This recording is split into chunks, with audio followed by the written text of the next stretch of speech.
दोस्तों, छत्तीसगढ़ में इतनी खनिज संपदा और अन्य संसाधनों के भंडार होने के बावजूद भी राज्य की करीब 40% आबादी गरीबी रेखा के नीचे जीवन यापन कर रही है। तो आज हम जानेंगे छत्तीसगढ़ के गरीब होने के 5 प्रमुख कारण। इससे पहले अगर आप हमारे वीडियो पर नए हैं तो चैनल को सब्सक्राइब करना न भूलें। चलिए वीडियो शुरू करते हैं। नंबर 5, नक्सलवाद। छत्तीसगढ़ में नक्सलवाद एक गंभीर समस्या रही है जिसने राज्य के विकास, सुरक्षा और समाज पर नकारात्मक प्रभाव डाला है। यह राज्य के विकास में बड़ी बाधा उत्पन्न करता है, जिसके कारण नक्सल प्रभावित क्षेत्रों में शिक्षा और संचार का विकास नहीं हो पाता। इसके अलावा खनन और उद्योगों पर हमले किए जाते हैं, जिससे आर्थिक गतिविधियां प्रभावित होती हैं। सुरक्षा की अनिश्चितता के कारण व्यापारी, ठेकेदार और उद्योगपति नक्सल प्रभावित क्षेत्रों में निवेश करने से कतराते हैं। कंपनियां इन क्षेत्रों में रोजगार सृजन करने से बचती हैं, जिससे बेरोजगारी और गरीबी बढ़ती है। इसके अलावा सड़क, बिजली, शिक्षा और स्वास्थ्य सेवाओं का विकास धीमा पड़ जाता है। सरकारी योजनाओं का क्रियान्वयन कठिन हो जाता है, जिससे विकास की गति रुक जाती है। नंबर 4, शिक्षा का अभाव। दोस्तों, आज भी छत्तीसगढ़ के कई गांवों में स्कूल तो हैं, लेकिन अध्यापक नहीं। जो स्कूल चलते भी हैं, वहां बुनियादी सुविधाओं की कमी है। किताबें, शिक्षक और संसाधनों की अनुपलब्धता के कारण बच्चे सही शिक्षा से वंचित रह जाते हैं। छत्तीसगढ़ के रायपुर, बिलासपुर, दुर्ग, भिलाई जैसे शहरों में कई कॉलेज और यूनिवर्सिटीज हैं, लेकिन ग्रामीण इलाकों के छात्र वहां तक नहीं पहुंच पाते। शिक्षा के बिना अच्छी नौकरी या स्वरोजगार का सपना अधूरा रह जाता है। ऐसे में लोग खेती और दिहाड़ी मजदूरी करने को मजबूर होते हैं, जिससे गरीबी का चक्र जारी रहता है। अगर हर बच्चा अच्छी शिक्षा पा सके तो एक दिन छत्तीसगढ़ गरीबी से बाहर आ सकता है।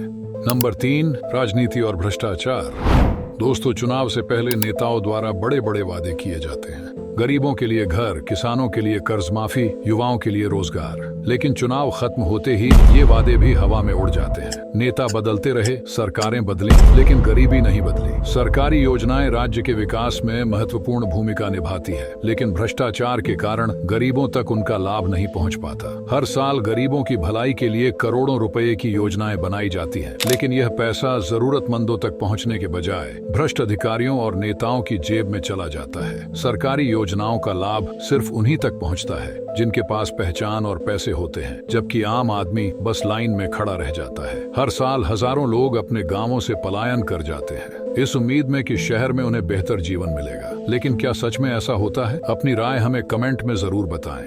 नंबर 2, कृषि और उद्योग का पिछड़ापन। छत्तीसगढ़ की आत्मा कृषि में बसती है। यहाँ की लगभग 70 से 80% जनसंख्या कृषि पर निर्भर है। खेती, जो कभी जीवन का आधार थी, आज किसानों के लिए कर्ज और संघर्ष का कारण बन रही है। जलवायु परिवर्तन, मौसम की मार और पारंपरिक खेती के तरीकों ने किसानों को कमजोर बना दिया है। अन्य राज्य जहाँ कृषि के साथ साथ उद्योगों को बढ़ावा दे रहे हैं, वहीं छत्तीसगढ़ अब भी पूरी तरह से खेती पर निर्भर है। छत्तीसगढ़ के लोग व्यापार और उद्योगों में जोखिम लेने से डरते हैं। पूंजी और व्यावसायिक ज्ञान की कमी के कारण बाहरी कंपनियां फायदा उठाती हैं और स्थानीय लोगों को इसका लाभ नहीं मिल पाता।